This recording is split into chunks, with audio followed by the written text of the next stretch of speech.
बाबरी मस्जिद बंगाल में बनाने के वाले के साथ बैठने से और 20 साल हम ऑपोजिशन में बैठना पसंद करेंगे। यूसीसी तुष्टीकरण को समाप्त करता है। ओए बीजेपी भाई, दिल्ली থেকে এলেও গাই। ममता जी को जो करना है वो करे। पूरे देश में जहां भारतीय जनता पार्टी की सरकारें हैं, यूसीसी लागू हो कर रहे हैं। সবকে বিশ্বাস করতে পারে নাগ দেবতা নাগিনী দেবতা, কিন্তু মনে রাখবেন বিজেপিকে বিশ্বাস করবেন না। पाठशाला की पहली क्लास, डबल पैसा, नौकरी, सैलरी। मोदी शाह ने बंगाल के लिए आज कौन सा खजाना खोल दिया कि ममता बनर्जी के होश उड़ गए। बीजेपी जीती तो मछली अंडा खाने को नहीं मिलेगा, जो ममता बनर्जी आरोप लगा रही थी। इस पर अमित शाह ने आज क्या जवाब दिया कि ममता बनर्जी का नॉनवेज कार्ड फेल हो गया, जिसकी चर्चा हो रही है। ममता बना मोदी की टक्कर में कौन आगे, बंगाल की वो धमाकेदार ग्राउंड रिपोर्ट जो सबको चौंका थी। सवाल यह भी कि बंगाल में ओवैसी के साथ क्या खेला हो गया। उधर मुस्लिम वोटों पर घिरी ममता की अचानक क्या लॉटरी लग गई, ये क्यों कहा जा रहा। बंगाल में नरेंद्र मोदी और अमित शाह की जोड़ी ने ममता बनर्जी के होश उड़ा रखे। आज तो कुछ ऐसा हुआ कि ममता बनर्जी के लिए यह चुनाव और भी ज्यादा मुश्किल हो गया, क्योंकि पहले ही ममता बनर्जी एसआईआर से लेकर अधिकारियों की ट्रांसफर, पोस्टिंग और घुसपैठियों के मुद्दे तक हाथ पांव पटक रही थी।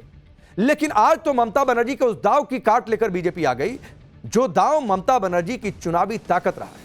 आज हम इसके बारे में आपको बताएंगे, क्योंकि आप ये देखिए कि कल ही बंगाल में पीएम मोदी ने 6 गारंटियां दी थी और कहा था कि उनकी सरकार आ रही है, पार्टी की सरकार आ रही है। आज बंगाल के लिए बीजेपी ने खजाना खोल दिया। ममता बनर्जी महिलाओं और युवाओं को जितना पैसा देने का चुनावी वादा कर रही हैं, उससे डबल पैसा देने का वादा बीजेपी ने कर दिया। इसके अलावा नौकरी को लेकर, सैलरी को लेकर और दूसरे मुद्दों पर भी बीजेपी ने ऐसे ऐसे वायदों के धमाके किए, जो ममता बनर्जी के लिए नया चैलेंज बन गए हैं कि इसका जवाब कैसे दिया जाए। बीजेपी अपने मैनिफेस्टो में चुन चुनकर ऐसे वादे लेकर आई जो ममता बनर्जी की सियासी जमीन को हिला सकते हैं, उनके वोट बैंक में सिरमारी कर सकते हैं। पहला बड़ा वादा हो गया यूसीसी लागू करने से लेकर घुसपैठियों को भगाने तक, महिलाओं को हर महीने 3000 रुपए देने से लेकर बेरोजगारों को भत्ता देने तक। बीजेपी के हर बड़े वादे के बारे में आपको जानकारी दूंगा। बीजेपी के वादों पर ममता बनर्जी ने क्या कहा, क्या ममता बनर्जी अपनी सीट भवानीपुर में उन्हें हार का डर सताने लगा है, ममता की सीट पर कितने वोट कट गए, यह भी आपके सामने जानकारी रखूंगा। बंगाल के एसआईआर को लेकर सुप्रीम कोर्ट से ममता बनर्जी के लिए क्या बड़ी खबर आ गई, चुनाव आयोग ने कैसे ममता बनर्जी को नया झटका दे दिया, यह सब पूरी रिपोर्ट आपके सामने रखूंगा। आपको यह भी बताएंगे कि बंगाल में चुनाव लड़ने वाले ओवैसी के साथ आज खेल क्या हो गया और इससे कैसे ममता बनर्जी के लिए अचानक लॉटरी लग गई, इसकी चर्चा हो रही है और कैसे यह ट्विस्ट पूरा चुनाव पलट सकता है। लेकिन पहले देखिए कि बंगाल में मचे सियासी घमासान की आज की झलक क्या रही।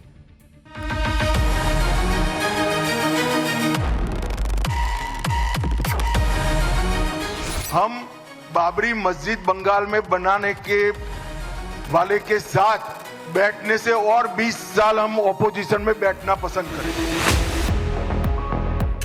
यूसीसी तुष्टीकरण को समाप्त करता है। ओए बीजेपी भाई, दिल्ली থেকে এলেও গাই। ममता जी को जो करना है वो करे। पूरे देश में जहां भारतीय जनता पार्टी की सरकारें हैं, यूसीसी लागू हो कर रहे हैं। সবকে বিশ্বাস করতে পারে নাগ দেবতা নাগিনী দেবতা, কিন্তু মনে রাখবেন বিজেপিকে বিশ্বাস করবেন না। पूरे देश की नजर इस वक्त बंगाल चुनाव पर है। बंगाल विपक्ष का बड़ा राज्य है। ममता बनर्जी इंडी गठबंधन की वो नेता है जो पिछले 2 चुनाव से बंगाल में बीजेपी पर हावी है। लेकिन इस बार बंगाल का चुनाव बहुत अलग है, क्योंकि पिछली बार ममता बनर्जी को अच्छी खासी टक्कर दे चुकी बीजेपी इस बार नई रणनीति के साथ मैदान में उतरी है। कल प्रधानमंत्री मोदी ने बंगाल पहुंचकर वहां पर 6 बड़ी गारंटियां दी, ममता बनर्जी की विदाई की हुंकार भरी। आज गृहमंत्री अमित शाह ने बंगाल में बीजेपी का मैनिफेस्टो लॉन्च कर दिया। इसके बारे में आपको बताते हैं बीजेपी ने क्या बड़े वादे किए, अब उनको पहले आप जान लीजिए। हर महिला को 3000 रुपए महीने की आर्थिक सहायता दी जाएगी। इस फॉर्मूले पर पहले कई राज्यों में जीत मिल चुकी है। बेरोजगार युवाओं को हर महीने 3000 रुपए की आर्थिक मदद। घुसपैठियों को पकड़ पकड़ कर बंगाल से बाहर किया जाएगा। 6 महीने में बंगाल में यूसीसी यानी यूनिफॉर्म सिविल कोड को लागू कर दिया जाएगा। यह भी आज जोर देकर अमित शाह ने बात कही। बंगाल में कटमनी के कल्चर को खत्म किया जाएगा। दावा यह है कि अधिकांश बंगाल की जनता इससे पीड़ित है। 15 साल में टीएमसी के राज में जो भ्रष्टाचार हुआ उस पर श्वेत पत्र लाने की भी बात है। 5 साल में बंगाल में 1 करोड़ नौकरी और स्वरोजगार का वायदा भी किया गया है। सभी सरकारी कर्मचारियों और पेंशन भोगियों के लिए डीए भी सुनिश्चित किया जाएगा। साथ ही 45 दिन के अंदर 7वां वेतन आयोग लागू किया जाएगा। बंगाल में आयुष्मान भारत योजना लागू करने का भी वादा है। इसके साथ ही जितनी भी राजनीतिक हिंसा हुई है उसकी जांच के लिए सुप्रीम कोर्ट के रिटायर्ड जज की निगरानी में कमीशन बनाकर उसकी पूरी जांच करवाई जाएगी। पुराने चाय बागानों को पुनर्जीवन और दार्जिलिंग टी ब्रांड को विश्व प्रसिद्ध बनाने के लिए कमीशन बनाने का भी वादा है। पीएम किसान योजना में 3,000 रुपए की अतिरिक्त राशि दी जाएगी बंगाल में, जिससे बंगाल के किसानों को 9,000 रुपए सालाना मिलेंगे। नए समुद्री बंदरगाह, प्रमुख नदियों पर पुल और सुंदरबन से दार्जिलिंग तक राष्ट्रीय राजमार्ग का वादा है। बंगाल की विरासत को मजबूत करने के लिए वंदे मातरम संग्रहालय बनाने का भी बीजेपी ने आज अपने मैनिफेस्टो में ऐलान कर दिया। ये बीजेपी के घोषणा पत्र के कुछ ऐसे बड़े वादे हैं जो हमने आपको बताए हैं। बीजेपी ने बंगाल के विकास का रोड मैप सामने रखा। वो सोनार बांग्ला का वादा कर रहा है। बंगाल को लेकर बीजेपी ने जो बड़े वादे किए उसमें यूसीसी की बहुत चर्चा हो रही है। सुनिए यूसीसी यानी यूनिफॉर्म सिविल कोड को लेकर आज अमित शाह ने क्या कहा। भारतीय जनता पार्टी शासित कई राज्यों ने common civil code, uniform civil code लागू किया है। हम 6 माह के अंदर ही बंगाल के अंदर यूसीसी को लागू कर कर सभी नागरिकों के लिए एक ही कानून बंगाल में हो वो सुनिश्चित करेंगे। यूसीसी तुष्टीकरण को समाप्त करता है और यूसीसी की रिकमेंडेशन भारतीय जनता पार्टी की नहीं है, संविधान सभा की है। मगर तुष्टीकरण की राजनीति के कारण इन लोगों ने इतने साल लटका कर रखा है। ममता जी को जो करना है वो करे। पूरे देश में जहां भारतीय जनता पार्टी की सरकारें हैं यूसीसी लागू हो कर रहे। इससे पहले यही वादा असम में बीजेपी ने किया था। अमित शाह ने कहा कि जब सरकार बन जाएगी तो 3 महीने के अंदर वहां पर यूसीसी लेकर आएंगे। अब बंगाल में सरकार बनने के बाद 6 महीने में यूसीसी लागू करने का वादा कर बड़ा दांव बीजेपी ने खेला है। यूसीसी का मुद्दा लाकर बीजेपी ने ममता बनर्जी को फंसा दिया एक तरीके से, क्योंकि ममता बनर्जी यूसीसी के कड़ा विरोध करती आई हैं। इधर बीजेपी ने यूसीसी का वादा किया, उधर इसकी काट के लिए ममता बनर्जी ने एनआरसी का मुद्दा छेड़ दिया। ममता बनर्जी ने कहा कि सांप का विश्वास कर लेना, लेकिन बीजेपी का नहीं। सुनिए उन्होंने क्या कुछ कहा। সাপকে বিশ্বাস করতে পারেন, নাগ দেবতা নাগিনী দেবতা, কিন্তু মনে রাখবেন বিজেপিকে বিশ্বাস করবেন না। করলেন আর গেলেন। আসামে মনে আছে এনআরসি করে 19 লক্ষ লোকের নাম বাদ দিয়েছিল, তার মধ্যে 13 লক্ষ ছিল হিন্দু আর 6 লক্ষ ছিল মুসলমান। তাদের ডিটেনশন ক্যাম্পে পাঠানো হয়েছিল। अब सवाल तो यह भी है, जिस तरीके से साहब की चर्चा ममता बनर्जी ने की कि बीजेपी के वायदों मैनिफेस्टो को देखकर क्या उन्हें सियासी जमीन खिसकती नजर आई, क्या डर सताया चुनावी नतीजों का। सवाल यह भी कि एनआरसी की बात क्या लोगों को डराने के लिए, वोट बैंक के लिए। ममता बनर्जी बीजेपी पर फायर है। उधर घुसपैठियों के मुद्दे पर अमित शाह ममता बनर्जी को घेर रहे हैं। टाइम्स नाउ भारत से एक्सक्लूसिव बातचीत में आज गृह मंत्री अमित शाह ने कहा कि ममता बनर्जी घुसपैठियों को अपना वोट बैंक मानती है, लेकिन जब बीजेपी की सरकार आएगी तो 45 दिन में घुसपैठियों पर एक्शन होगा। सुनिए। ममता बनर्जी कह रही हैं कि ये घुसपैठ नहीं रुकेगा क्योंकि सेंटर मदद नहीं करता। सेंटर को भूमि चाहिए और ममता जी भूमि रोक कर बैठी। वो घुसपैठियों को अपना वोट बैंक मानती है। हमें 45 दिन में हमारी सरकार बनने के बाद भारत सरकार को पूरा हम भूमि दे देंगे और घुसपैठ जरूर रुक करेंगे। बंगाल में बीजेपी ने जो संकल्प पत्र तैयार किया है उसे इस तरह तैयार किया है कि ममता बनर्जी के हर आरोप का काउंटर हो जाए और ममता बनर्जी जिन जिन मुद्दों पर फंसी हैं उसका भी काउंटर हो एक तरीके से। उसे लेकर इसीलिए बीजेपी ने बड़े बड़े वायदे कर दिए, जैसे ममता बनर्जी की गेम चेंजर योजना, लक्ष्मी भंडार योजना की काट के जवाब में महिलाओं को 3,000 रुपए देने का ऐलान। ममता बनर्जी बार बार यह आरोप लगाती हैं कि बीजेपी बंगाली भाषा के खिलाफ है, बंगाल की संस्कृति के खिलाफ है। इसके जवाब में Vande Mataram museum, culture centre बनाने जैसे वादे बीजेपी ने कर दिए। ममता बनर्जी अक्सर बाहरी बनाम बंगाली का मुद्दा उठाकर बीजेपी को फंसाती हैं, घेरती हैं, लेकिन आज अमित शाह ने 2 टूक कह दिया कि सीएम बंगाल से ही होगा। बंगाल में महिला सुरक्षा एक बड़ा मुद्दा है। संदेश खाली से लेकर आरजीकर मेडिकल कॉलेज वाले केस में ममता बनर्जी की जमकर फजीहत हुई। उधर बीजेपी ने ऐसे मामलों की जांच के लिए कमीशन बनाने का ऐलान कर दिया। बंगाल में भर्ती घोटाले से भी ममता बनर्जी की छवि डैमेज हुई है। उधर बीजेपी ने पारदर्शी भर्ती प्रक्रिया और उम्मीदवारों को 5 साल की उम्र सीमा की छूट का वादा भी कर दिया। बंगाल में महंगाई भत्ते को लेकर ममता सरकार और सरकारी कर्मचारियों में लंबे समय से खींचतान चल रही है।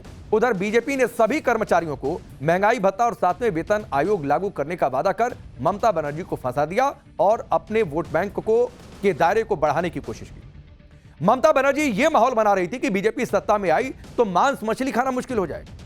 ममता बनर्जी कह रही थी कि बीजेपी आ गई तो तय करेगी कि कौन क्या खाए, उस पर बैन लग जाएगा। आज अमित शाह ने इसका भी जवाब दिया कि टीएमसी अफवाह फैला रही है, मछली अंडे खाने पर कोई रोक नहीं होगी, लोगों के खाने की चॉइस पर कोई हमला नहीं होगा।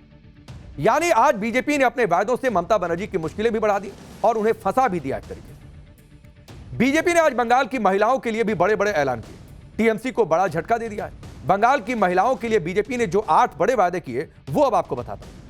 पहला बड़ा वादा है महिलाओं को हर महीने 3,000 रुपए का वादा, हर महीने 1 से 5 तारीख के बीच में ये पैसे अकाउंट में आ जाएंगे। इसकी भी डेडलाइन दे दी।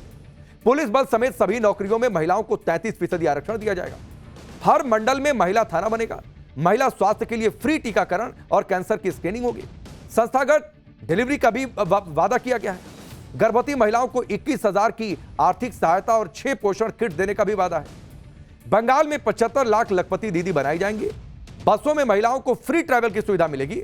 संदेश खाली समेत ऐसे मामलों की रिटायर्ड महिला जज से जांच करवाई जाएगी। दरअसल पश्चिम बंगाल में महिला मुख्यमंत्री और इसको लेकर बार बार यह होता है कि महिलाओं के हक की सबसे ज्यादा बात वो करती हैं, इसीलिए महिलाओं के लिए अलग से वायदा बीजेपी ने किया। इन वायदों में सबसे बड़ा वादा है 3,000 रुपए की आर्थिक मदद। यह वो वायदा है जो बंगाल में ममता बनर्जी की सबसे लोकप्रिय लक्ष्मी भंडार योजना की काट है।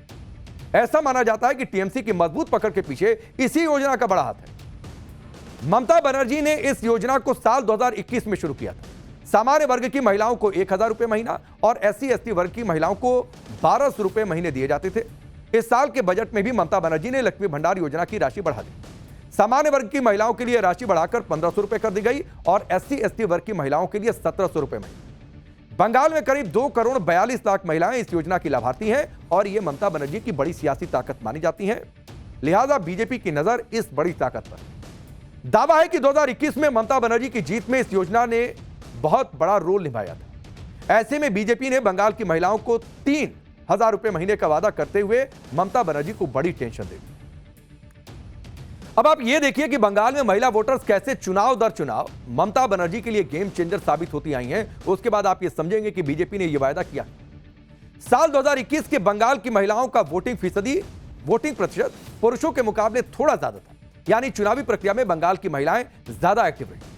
साल 2021 में टीएमसी को 50% महिला वोट मिले और बीजेपी को 36%। तो ये जो गैप था 14% का, ये अंतर बड़ा पैदा कर गया। साल 2024 में यह आंकड़ा और बढ़ गया। लोकसभा चुनाव में टीएमसी को 53% महिला वोट मिले और बीजेपी को 33%, यानी 20% का गैप। साल 2016 में टीएमसी को 47% महिला वोट मिले थे और 2011 में 49%। यानी ममता बनर्जी को बंगाल की महिलाओं का लगातार साथ मिल रहा। यही वो वोट बैंक है जो ममता बनर्जी के साथ इंटैक्ट है, उनकी बड़ी सियासी ताकत है और बीजेपी की नजर उनकी इसी सियासी ताकत को कमजोर करने पर। लेकिन इस बार महिला वोटों को साधने के लिए बीजेपी ने भी बड़ा दांव चल दिया। इसके साथ ही आरजीकर मेडिकल कॉलेज केस से भी महिला सुरक्षा के मुद्दे पर ममता बनर्जी की इमेज को डेंट पड़ा है, उसे भी भुनाने की कोशिश है। बंगाल के चुनाव में ममता बनर्जी बीजेपी के खिलाफ अक्सर बाहरी का मुद्दा उठाती है। वो ये माहौल बनाती है कि बंगाल के चुनाव में दूसरे राज्यों के नेताओं को लाया जाता है, यूपी गुजरात से लोग बुलाए जाते हैं। इस तरह ममता बनर्जी इसे बाहरी बनाम बंगाली का मुद्दा बना देती है। लेकिन आज इस मुद्दे की काट के लिए भी अमित शाह ने ऐलान कर दिया कि बीजेपी का जो भी सीएम होगा वो बंगाली ही होगा, बाहर से नहीं होगा। सुनिए। देखो, हम तो कोई वंश परंपरागत पार्टी नहीं है कि दीदी के बाद भतीजा बनेगा। कोई भी बंगाली बन सकता है। बंगाल का ही बासिंदा भारतीय जनता पार्टी बंगाल का मुख्यमंत्री बनेगा। अब जरा भी चिंता न करिए, वो सक्षम भी होगा, योग्य भी होगा, लीडर भी होगा और सुशासन को प्रस्तावित भी करेगा। इधर अमित शाह ने ममता बनर्जी के बाहरी बनाम बंगाली के मुद्दे को सेटल कर दिया। उधर ममता बनर्जी ने आज बीजेपी पर ही बड़ा आरोप लगा दिया। ममता बनर्जी ने कहा कि असम के चुनाव में बीजेपी ने बाहरी लोगों को बुलाकर वोट डलवाया क्योंकि बीजेपी अपनी जीत को लेकर आश्वस्त नहीं है। हालांकि कई सारी रिपोर्ट्स ऐसी आई जो दूसरी पार्टियों से संबंध रखते थे, पकड़े गए चुनाव। ममता बनर्जी ने कहा कि यूपी से 50,000 लोगों को ट्रेन से असम लाया गया। ममता बनर्जी ने आरोप लगाया कि बीजेपी यही काम बंगाल में भी करना चाहती है, इसीलिए अधिकारियों के तबादले कर दिए गए। ममता बनर्जी ने दावा किया कि जो 90 लाख नाम वोटर लिस्ट से कटे हैं उनमें से 60 लाख तो हिंदू हैं, 30 लाख मुसलमान हैं। यही टीएमसी पहले कह रही थी कि चुन चुनकर खास समुदाय के लोगों के वोट काटे जा रहे हैं। अब यह दावा है कि नहीं 60 लाख हिंदू वोटर्स के नाम कटे हैं। तो पहले वाला दावा किस आधार पर था? यानी ममता बनर्जी खुद मान रही है कि एसआईआर में हिंदुओं के ज्यादा नाम कटे हैं और पहले जो कहा जा रहा था वो सिर्फ वोट बैंक की सियासत थी। जबकि एसआईआर को लेकर इंडी गठबंधन ने माहौल बनाया था कि बीजेपी चुनाव आयोग के साथ मिलकर ममता बनर्जी के मुस्लिम वोट बैंक को डैमेज करेगी और चुनाव जीत जाएगी, जिसका जिक्र मैं पहले कर रहा था। जबकि ममता बनर्जी खुद कह रही हैं कि एसआईआर में हिंदुओं के नाम बहुत ज्यादा कट गए। सुनिए बीजेपी पर ममता बनर्जी कैसे हमलावर हैं और क्या कह रही हैं। সোনার বাংলা আগে তো নিজের রাজ্যটাকে সোনার রাজ্য করে বাংলার মানুষের উপর অত্যাচার বন্ধ করো, তারপরে তুমি সোনার বাংলার স্বপ্ন দেখো। পরিষ্কার জেনে রাখুন, বাংলা জয় করে আমাদের দিল্লি জয় করতে হবে। তাই আপনাদের একটা ভোট অত্যন্ত গুরুত্বপূর্ণ, এইটা মাথায় রাখবে। दरअसल ममता बनर्जी की एक बड़ी टेंशन उनकी अपनी सीट भवानीपुर भी बनी, जहां उनका मुकाबला बीजेपी के हैवी वेट शुभेंदु अधिकारी से है। अलग अलग मीडिया रिपोर्ट्स के मुताबिक भवानीपुर सीट में 50,000 वोट कटे हैं। इसका जिक्र ममता बनर्जी ने भी किया। वो ये कह रही हैं कि उनकी सीट से भी कई नाम कटे हैं, लेकिन वो इससे टेंशन में नहीं है। बंगाल की भवानीपुर सीट पर क्या माहौल है, भवानीपुर की जनता क्या कह रही है, टाइम्स नाउ नव भारत की एक ग्राउंड रिपोर्ट ध्यान से देखिए। दीदी का कोई हराने नहीं पाएगा, कोई हराने नहीं पाएगा। दादा तो इस बार चुनौती दे रहे हैं शुभेंदु अधिकारी। और शुभेंदु अधिकारी यहाँ में कुछ करने नहीं पाएगा, because every day every time if there is any requirement दीदी हेल्प्स। सब ठीक है, दीदी भी अच्छी। এবার দফা দিদি আসছে আসছে একদম একদম দিদি আসছে 100 টাকা 100 টাকা দিদি হাজার হাজার টাকা হাজার হাজার হাজার টাকা হাজারে হাজার দিদি আসবে वो लेडीज डॉक्टर है ना, वो उनका जो देहांत हुआ उसके पीछे दीदी का हाथ है। बहुत बड़ा आरोप है। हाँ, आरोप ही सही आरोप, हम लोग जानबूझ के ही आरोप लगाता है ताकि कुछ हो। हाँ, लेकिन यहाँ कुछ नहीं होता। लोग डरे हुए हैं क्या बंगाल में इस बार चुनाव? वो तो बहुत डरा हुआ है, इसलिए कुछ नहीं बोला। ऑफिस में की चर्चा, কোন আসছে কোন যাচ্ছে? মমতা বন্দ্যোপাধ্যায়। মমতা বন্দ্যোপাধ্যায় ममता दीदी আসছে ऑब्वियसली 100%। अच्छा, इस बार भवानीपुर का चुनाव इंटरेस्टिंग होगा या एक तरफा? ये बहुत सहज सवाल किया मुझे, ये सवाल का बहुत सहज सहज सवाल है। आंसर ममता बंद्योपाध्याय। बंगाल की जनता काफी चुप है, सब लग रहा है मत के दिन ही बस जवाब देंगे। से आने के पहले का सन्नाटा है। तूफान मतलब आएगा टीएमसी कुछ- के लिए खतरा। कुछ न कुछ तो जरूर होने वाला है। ओ बाबा, ये की दीदी के बाड़ी के पास हम खड़े हैं और ये कोई दिक्कत नहीं है, अब जो सच्चाई है वही है। For in my opinion, if we take when Bhavanipur में election would be coming, I don't think Mamata Banerjee is going to win this time. ओ, क्या बात? Let's see. Then the Bhawanipur में दीदी हार जाएंगे? हार जाएगी। नंदीग्राम में हार गई, चला वो तो उनका। आप देख लेना। भवानीपुर हार जाएंगी। हाँ। भवानीपुर तो आप नहीं लगता ना, मुझे भी नहीं लगता। उतना भी dissatisfied over there. Have you seen the roads? If you see everywhere. Bhawanipur में जो भवानीपुर घर है, भवानीपुर जो मारवाड़ी और सिख का जो वहाँ ये है ना, उस इस बार ममता के अगेंस्ट वो लोग हम लोग को लगता है वो वोट देंगे। लगता है। अब भवानीपुर का रिजल्ट क्या वाकई तूफानी रहता है? 4 मई का इंतजार कीजिए, बहुत दूर है नहीं। बंगाल में इस वक्त ममता बनर्जी के लिए एसआईआर का मुद्दा ही सबसे बड़ा है। वो ये भरोसा दे रही हैं कि इसके लिए वो फिर से सुप्रीम कोर्ट जाएंगे, जो नाम कटे हैं उनको फिर से जुड़वाएंगे। हालांकि चुनाव आयोग ने कल ही दूसरे चरण की वोटर लिस्ट को भी फ्रीज कर दिया। अब यह मामला एक बार फिर से सुप्रीम कोर्ट पहुंच गया है। सुप्रीम कोर्ट इस मामले में सुनवाई के लिए तैयार भी हो गया है। अगली सुनवाई 13 अप्रैल को होगी। हालांकि कोर्ट ने इस मामले में तुरंत सुनवाई की मांग को खारिज कर दिया। सुप्रीम कोर्ट में यह अर्जी दी गई कि बंगाल के जिन 27 लाख से ज्यादा वोटर्स के नाम काटे गए हैं उनका मामला अभी ट्रिब्यूनल में है और इसी बीच चुनाव आयोग ने वोटर लिस्ट को फ्रीज कर दिया। इस पर सुप्रीम कोर्ट ने कहा कि वो इस मुद्दे को अगली सुनवाई में देखेंगे, अगर जरूरी लगा तो उचित आदेश पास भी कर देंगे। चुनाव आयोग के मुताबिक अभी तक 27 लाख लोगों ने ट्रिब्यूनल में सुनवाई के लिए ऑनलाइन अपील की है। यानी एसआईआर की प्रक्रिया के दौरान जिन 27 लाख लोगों के 2 लाख लोगों की बातचीत हो रही है और 27 लाख लोगों के जो कटने की बात हो रही है, वोट जो है उस पर सस्पेंस अभी बाकी है। अगली सुनवाई में सुप्रीम कोर्ट क्या फैसला करेगा, इस पर सबकी नजर है। बंगाल के बाद मुर्शिदाबाद और मालदा दो ऐसे जिले हैं जहां एसआईआर की प्रक्रिया के दौरान बड़े पैमाने पर वोट कटे।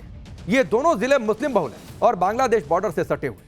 इन दोनों जगहों पर चुनाव को लेकर क्या माहौल है, उससे जुड़ी ये ग्राउंड रिपोर्ट आप देखिए। बंगाल में बदलाव होगा या दीदी आएगी? दीदी आएगी। दीदी आएगी। आपने की एबार दीदी की दादा? दीदी। क्या लग रहा है इस बार बंगाल में, क्या लग रहा है कि बदलाव होगा या ठीक है दीदी अच्छी है? उधर तो सब यही बोलते हैं। नहीं हो सकता है और नहीं भी हो सकता है, मालूम नहीं। लागছে टीएमसी आ रही है? हाँ हाँ दीदी आज 100%। हाँ सीट कितना? सीट तो 278 না কত এরকম 294 सीट है। दीदी को कितना मिलेगा? প্রায় আপনার 250 পার হয়ে যাবে। अरे बाबा रे 250 पार दीदी। हाँ, दीदी के लिए कुछ बोलेंगी? দিদি মানুষের জন্য যে সমস্ত উন্নয়ন করেছে, মেয়েদের জন্য বেশি করেছে। दीदी आसबे की दादा? দিদি আসবে। हाँ দিদি আসবে। दीदी आसबे। हाँ। हाँ, टका मिल रहा है? হ্যাঁ 1,500 করে। হ্যাঁ मिल रहा है? हाँ। फायदा है, यही से दीदी आएगी। হ্যাঁ হ্যাঁ দিদি और आएगी। दीदी के लिए क्या बोलेंगे, नारा क्या लगाएंगे? दीदी के लिए वो सब कुछ बोलेंगे। दीदी हमारा जान है, प्राण है सब। क्यों कभी दीदी का खेल बिगाड़ेंगे क्या? नहीं बिगाड़ पाएंगे, दीदी का खेल नहीं बिगड़ेगा। ये बताओ क्या लग रहा है इस बार बंगाल में खेला होगा? ভালো ভালো बालो खेला? हाँ? लग रहा है दीदी? थोड़ा परिवर्तन भी प्रयोजन है। हम लोग लड़की लोग के सिक्योरिटी बहुत ज्यादा ये जरूरी एक मुद्दा है, ये जरूरी है। सिक्योरिटी होनी चाहिए। तो महिला सुरक्षा इस बार तो मुद्दा बनने वाला है पश्चिम बंगाल के चुनाव में। हमारा है हवा खाने के लिए थोड़ा थोड़ा बहुत गर्मी है ना। हाँ हाँ लाल कलर। लाल झंडा नहीं आएगा।